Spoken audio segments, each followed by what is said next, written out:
readout from the president, which I myself, or I'm sure he, will provide to all of you directly on Truth Social. But I spoke with the president before the meeting, and he was in a very positive headspace, and he was looking forward to sitting down with President Petro to have a conversation. So we will all see how that went together. Thank you so much, Karoline. What does President Trump mean when he says Republicans ought to nationalize voting? What does that look like in practice?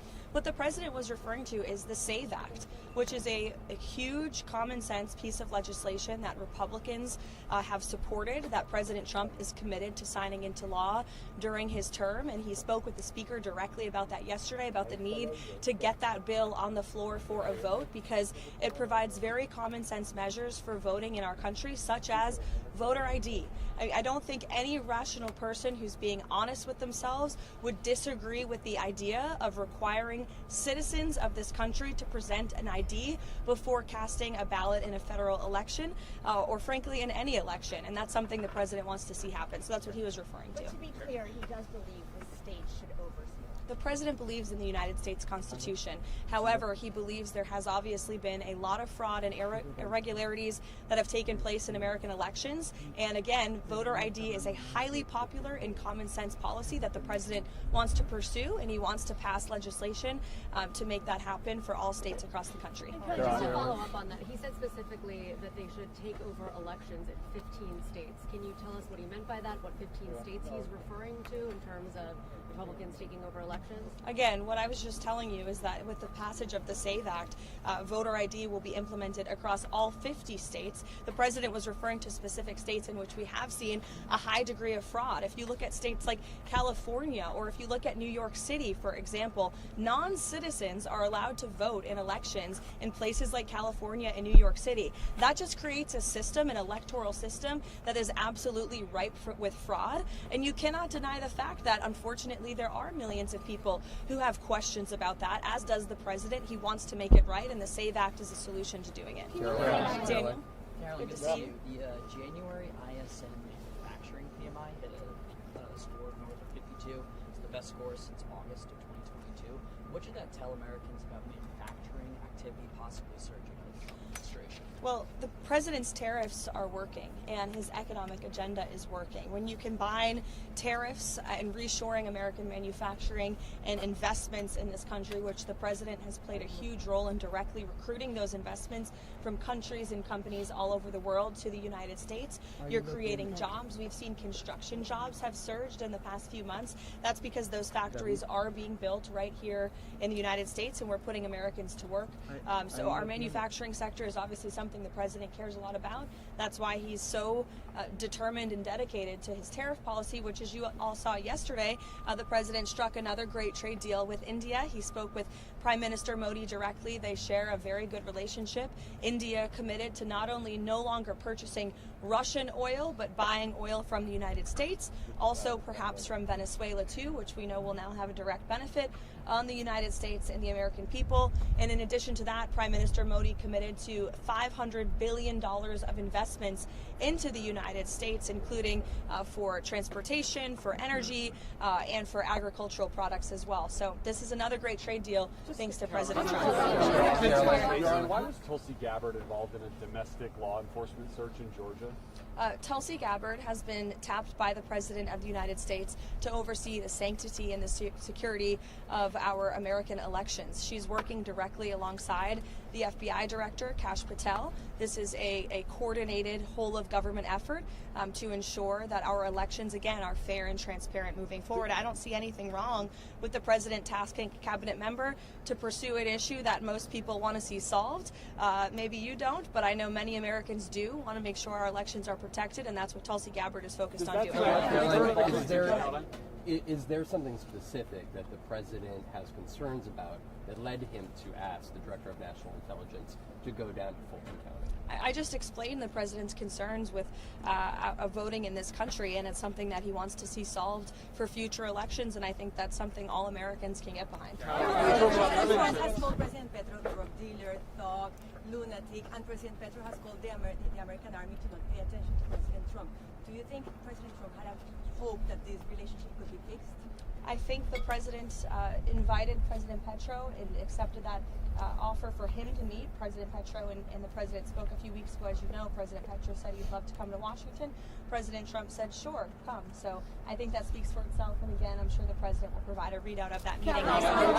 Sean, given the recent news and what just happened, how much does this escalate tensions ahead of these critical talks that are happening with Witkoff? Well, look, I just spoke with Special Envoy Witkoff, and these talks, as of right now, are still scheduled. President Trump is always wanting to pursue diplomacy first, but obviously it takes two to tango. You need a willing partner to achieve diplomacy, and that's something that Special Envoy Witkoff is intent on exploring and discussing.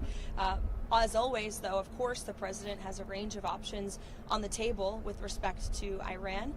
As commander-in-chief, I think they learned that quite well last year with the strike in Operation Midnight Hammer, which was wildly successful and obliterated their nuclear capabilities. But those talks will continue later this week as far as we're concerned right now. President Trump was talking yesterday about how President Putin had agreed to a week-long halt on attacks on Ukraine because of the cold weather.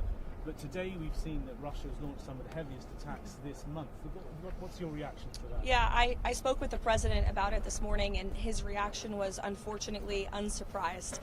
These are two countries who have been engaged in a very brutal war for several years, a war that would have never started if the president were still in office. It started because of the weakness and incompetence of the previous president, Joe Biden, and that's why the president continues so aggressively to pursue diplomacy to end this war.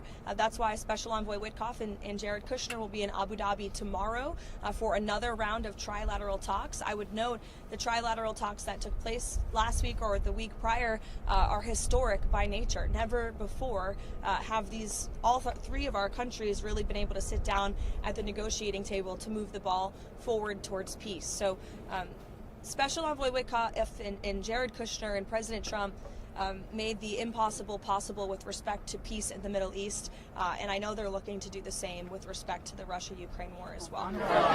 Jake. On Harvard, the president said yesterday he's now seeking $1 billion from Harvard. One, how do you arrive at that number? And two, he said he wants criminal, not just civil, charges against individuals at Harvard. Does he want to see Harvard officials arrested there criminally?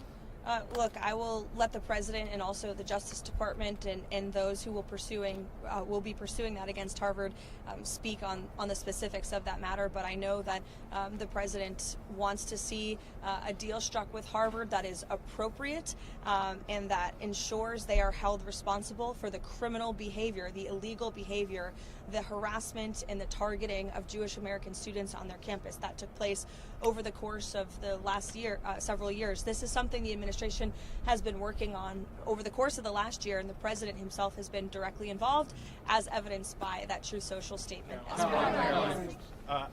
What does President Trump want to see happen during this 2-week negotiation period for DHS funding? Is he confident that a deal will be reached? And what specifically is he willing to accept on some of the ICE and Border Patrol reforms that Democrats are asking for?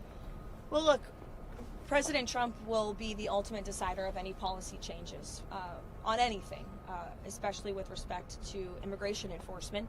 What I will tell you is the president is never going to waver in enforcing our nation's immigration laws and protecting the public safety of the American people in his ardent support of ICE and Customs and Border Patrol, who unfortunately the Democrat Party has made a decision to demonize. I heard Senator Schumer referring to them as Donald Trump's Nazi secret police force, I believe, were his words. I don't recall that same language being used when President Obama was in the White House and was deporting millions of illegal aliens from our country using this very same agency and these very same agents, who, by the way, have jobs because of the laws that were passed by Congress. So as for policy discussions that will take place, Congress will have those. The president will decide on those. You saw yesterday Secretary Noem announced that DHS agents on the ground in Minnesota will begin using and wearing body cams. That's something DHS is looking to to roll out nationwide, assuming they have the funding for it.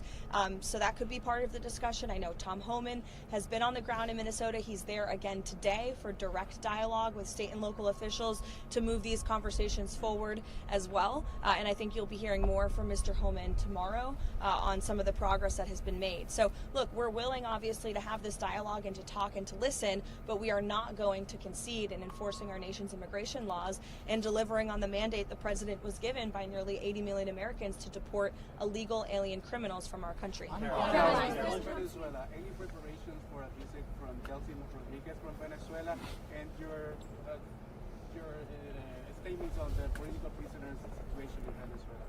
Sure. I don't have a date for a visit at this time. I know it is something that has been discussed, but no firm plans at this point. As for the release of the political prisoners, the president and this entire White House, and I think the whole country, should be very pleased to see that. It's a commitment that Ms. Rodriguez made, and she has kept, and we expect her to continue to keep it. The administration is still expecting the ICE agents during the Super Bowl week. And what are the comments from President Donald Trump regarding what Bad Bunny said during the Grammy Awards, ICE out? I have not spoken with ICE or the Department of Homeland Security or Secretary Noem with respect to enforcement at the Super Bowl, so I don't want to speak on a topic that I don't have knowledge on. I'm sorry, but I would defer you to them. I'm sorry? On the statements of Bad Bunny saying ICE out.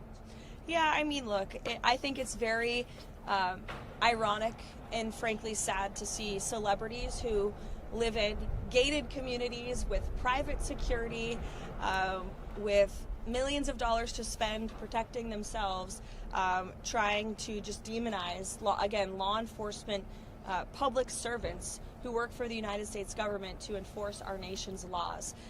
And you didn't hear this same type of uproar from celebrities in Hollywood when the previous administration allowed an invasion of our nation's borders and allowed innocent women and girls like Jocelyn Nungare and Laken Riley to be killed and raped and murdered at the hands of people who should have never been in our country in the first place. And now you have law enforcement who are simply trying to do their jobs to remove violent predators like those who took the lives of innocent Americans. There was no uproar from Hollywood and the elitist crowd at the Grammys then, but there is now, and I think that speaks to the unfortunate irony that we're seeing in Hollywood. I'm sorry? President Trump approval ratings has went up in the Hispanic community since the Maduro's capture. What do you think about that? Because the legacy media said that the Hispanic community is scared about Trump policies. Yeah, I think it's a great point, but what the president obviously did with respect to Venezuela was a great thing for all Americans, but especially Venezuelan Americans who fled Maduro's illegitimate regime because of the horrors of communism, and I think it's a good lesson for all Americans to learn. Thank you, guys. Thank you, Caroline. Thank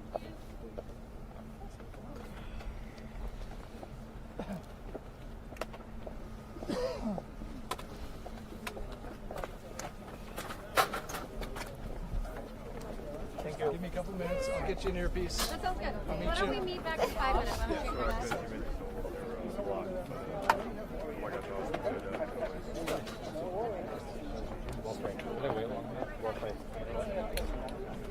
Thank